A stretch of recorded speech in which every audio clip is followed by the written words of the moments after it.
Olá pessoal, hoje separamos dois assuntos para serem tratados aqui no nosso podcast da área tributária. O primeiro deles é as consequências da decisão do STF para a exclusão do ICMS da base de cálculo do PIS/COFINS. Muitas empresas, empresários estão sendo questionados e pressionados para a redução do valor da nota fiscal de venda. Isso pode?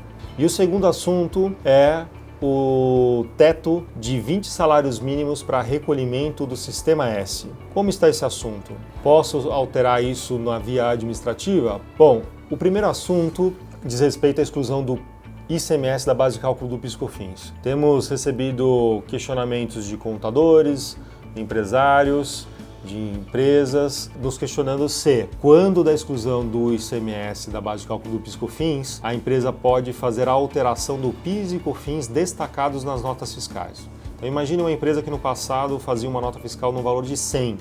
Hoje, com essa decisão do STF, muitas empresas, inclusive possuem a decisão judicial transitada em julgado, têm autorização para fazer essa exclusão. Ocorre que esta exclusão ela é da base de cálculo para fins de apuração do PIS e COFINS. Não há hoje nenhuma orientação do CFC, CRC e das secretarias de Fazenda no que diz respeito de alteração de procedimentos para a emissão da nota fiscal. Então, as empresas que hoje estão alterando a sua nota fiscal para destacar o PIS e COFINS líquido do ICMS, quase sempre estão fazendo isso sem alteração do valor total da nota. Então, consequentemente, a intenção dessas empresas é aumentar a lucratividade. Ocorre que alguns clientes estão entrando em contato com seus fornecedores e solicitando esta redução do valor da venda, do valor do preço, do valor do produto. E isso tem gerado uma série de questionamentos e dúvidas, né? Então, hoje, nem a Cefaz,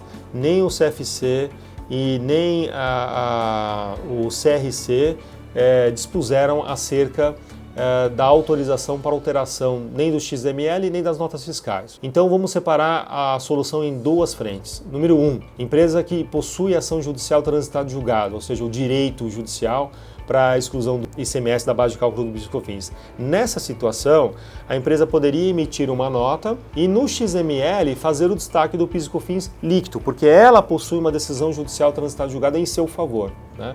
E isso não significa que ela é obrigada a fazer redução do preço de venda, né? Então a decisão do STF nem as decisões judiciais entram no mérito do preço de venda. Então cuidado com fornecedores que encaminhem cartas, né, para a sua empresa solicitando redução de preço, né? Essa solicitação ela não tem nenhum fundamento normativo ou legal para que isso ocorra. Então é uma decisão comercial, uma negociação comercial entre as duas empresas. Já as empresas que não possuem ação judicial transitada em julgado, a nossa recomendação é que não faça alteração do valor do PIS e COFINS, nem na nota fiscal e nem no XML. Por quê?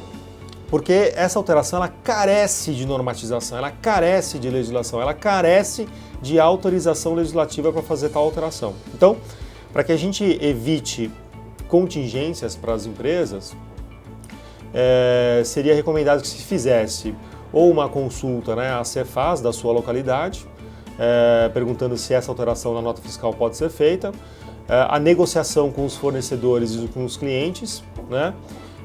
E o terceiro, a análise do sistema interno da empresa para saber se é possível esse tipo de parametrização.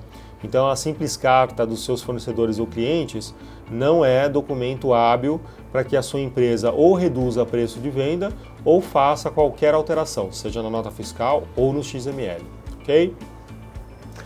O outro assunto que nós separamos para falar hoje é a questão do limite de 20 salários mínimos para o Sistema S. Essa tese, ela decorre de uma decisão do STJ em plenário, em que restou decidido que o salário de educação e o INCRA, ao ser recolhidos pela empresa, tem que ter por base um teto de 20 salários mínimos e não o total da base de cálculo, que seria a folha de salários, né? Isso decorre de uma alteração legislativa que ocorreu lá em 1986, por meio do decreto 2318, que, segundo a Receita Federal, alterou o artigo 4º da Lei 6950 de 81 e, por essa alteração, restou autorizado o recolhimento do salário educação e o INCRA sobre a base do total da folha das empresas. Contudo, o plenário do STJ, bem como diversas empresas no Brasil, têm efetuado o recolhimento de 20 salários mínimos, têm recolhido o sistema S sobre um teto de 20 salários mínimos, né? E em especial o salário educação e INCRA. Então, de uma forma conservadora, as empresas que queiram se beneficiar da redução da carga previdenciária das empresas, recolhendo o salário educação e INCRA sobre uma base de 20 salários mínimos, existe hoje a decisão do STJ, dada em plenário, que menciona salário educação e INCRA. Então, as chances de êxito desta tese são prováveis, superiores a 90%. A mesma tese se aplica ao sistema S, SEST, SEBRAE, SENAC, que não constou da decisão do STJ, mas ao que tudo indica, vai seguir a mesma tese, né? Então, para aquela empresa que é uma empresa extremamente conservadora, ela deveria ingressar com uma ação judicial, obter a liminar e, com base na liminar, usufruir do benefício de recolhimento do sistema S sobre a base de 20 salários mínimos. Aquelas empresas que têm um pouquinho de apetite para assumir risco, essa empresa, tendo em vista a decisão do STJ, manifestada no meio de plenário, em que autoriza o contribuinte a fazer este recolhimento do salário educação e INCRA com base nesse teto, poderia usufruir desse direito no âmbito administrativo e, se questionado, se defender. Então, antes do procedimento ou administrativo ou judicial, a empresa precisa olhar para si mesma e ver qual é o seu apetite para risco, né? Se o apetite for pequeno, ela for extremamente conservadora, recomenda-se o ingresso com ação judicial.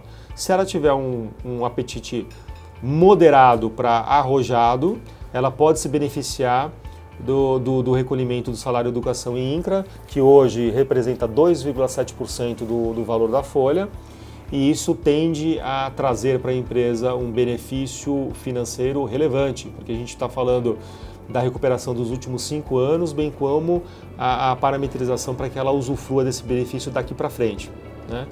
Então, antes da tomada de decisão, a empresa precisa primeiro identificar qual é o apetite de risco e toda empresa que possui uma folha com número de funcionários superior a 100, o benefício tende a ser relevante porque, como dissemos, a gente consegue recuperar os últimos 5 anos para trás e fazer a parametrização daqui para frente, né?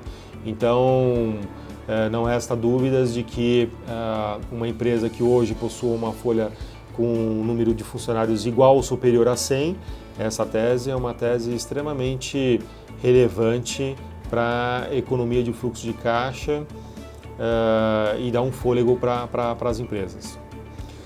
É isso. Esse foi o nosso podcast tributário, espero que tenham gostado e em breve nos veremos novamente. Um abraço.